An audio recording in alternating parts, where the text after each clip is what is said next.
Hello, my name is Itzel and I am currently enrolled in a Women's Studies 394 course where we learned about something I personally had never heard of and am hoping to teach you guys a little bit about.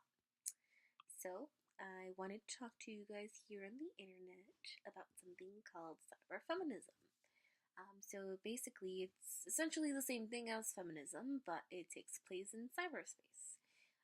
Feminist activism has clearly been greatly shaped and impacted by the internet, and due to this, we have seen the rise of something called cyberfeminism. Cyberfeminism sees new technologies and uses their potential to disrupt society's patriarchal norms in a way that is both fun but still raises awareness on issues regarding feminism. The internet, with its potential to reach millions across the world with something as simple as the click of a button, as I'm doing now, has clearly allowed for feminism to really extend its wings as a movement and reach even more parts of the world.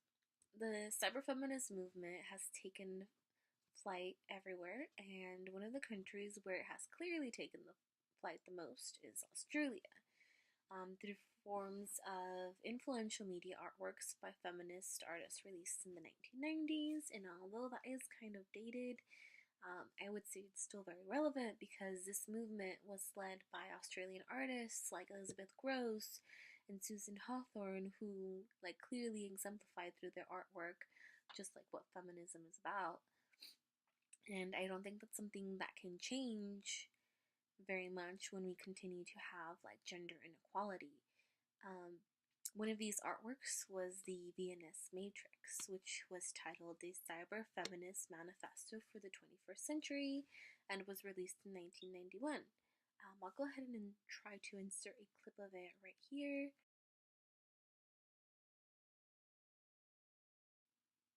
So to me, the piece seems to demonstrate our changing society and the attempt to basically make that much needed room for women to be viewed as the equals that we are.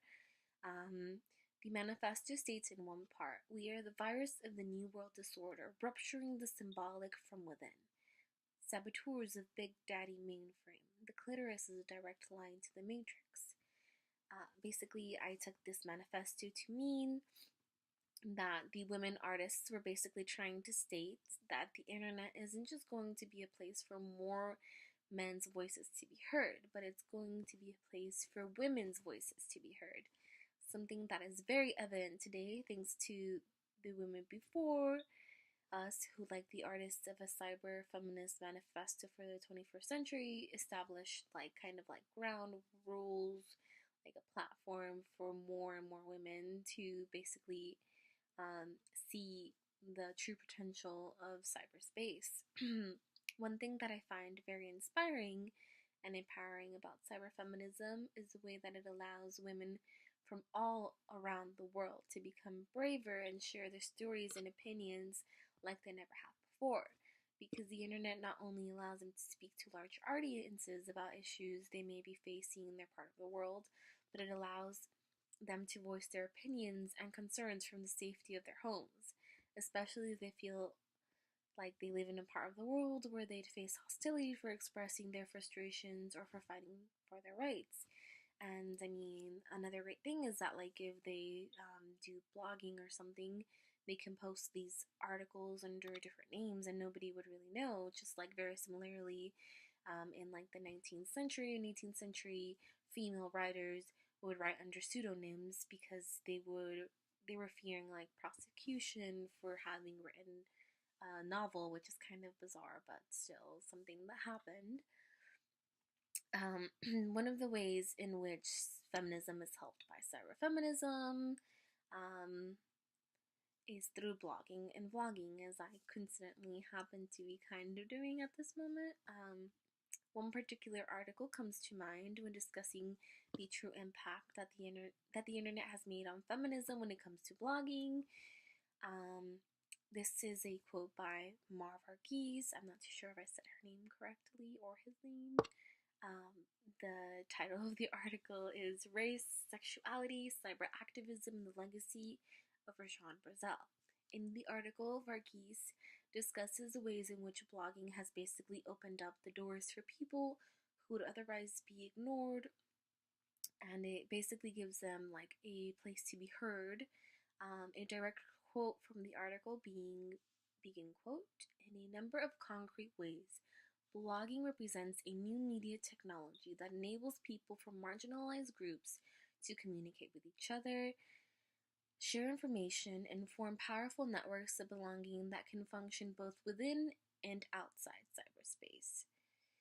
End quote. Cyberfeminism has given bloggers and everyone who chooses to express themselves on the internet truly a place to try and tackle and discuss issues that are oftentimes ignored by the media.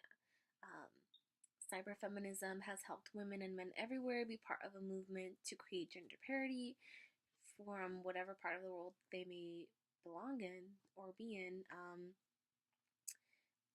As a novelist, Beryl Fletcher stated in a 1999 essay for Cyberfeminism, Connectivity, Critique plus Creativity, cyberspace has the potential to stretch imagination and language to the limit. It is a vast library of information, a gossip session, and a politically charged emotional landscape. In short, a perfect place for feminists. This is something that I could not agree with more, especially in today's day and age with the creation of more social media platforms like Instagram, YouTube, and Facebook. Instagram, for example, gives a good platform for corporeal cyberfeminists, and even YouTube too.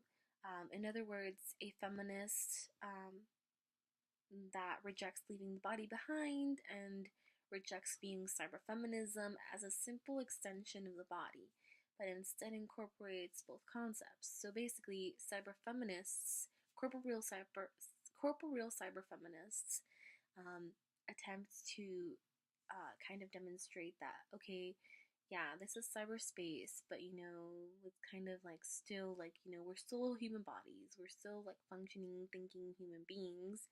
And this is something that is like very visible in certain Instagram pages where the person in charge of it speaks out against things like societal expectations on like bodies. For example, they portray things that many people believe are not beautiful, like thicker women in things like bodycon dresses, because society has implemented into people that this is like something that's not beautiful or acceptable, when really it's just an article of clothing, so anyone can wear it.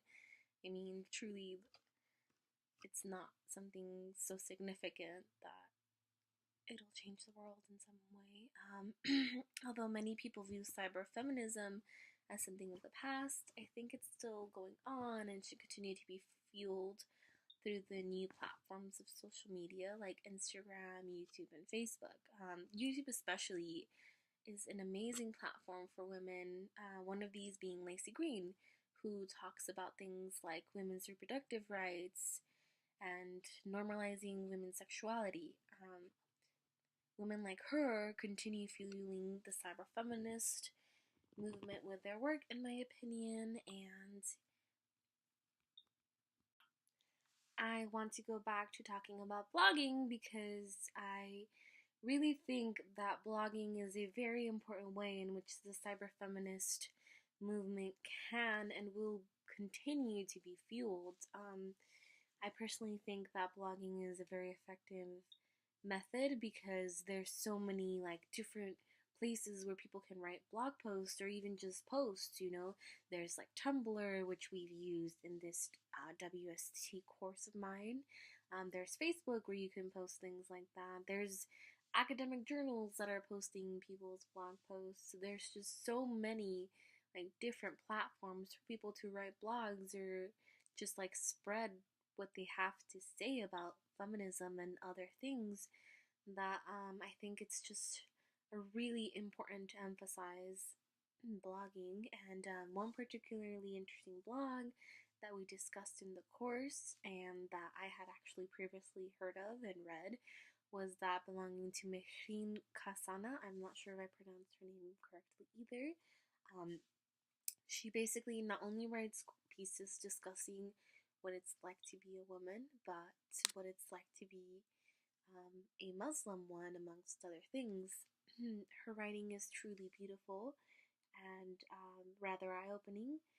It emphasizes on many occasions the fact that we are all human beings doing our best to survive the the next big thing that is thrown our way. And I don't think that anything could be more feminist than that, because like, it's empowering to read something that makes you believe that regardless of your circumstances or like what you may be facing, like there is basically like the possibility that things are gonna get better for you, and they will eventually.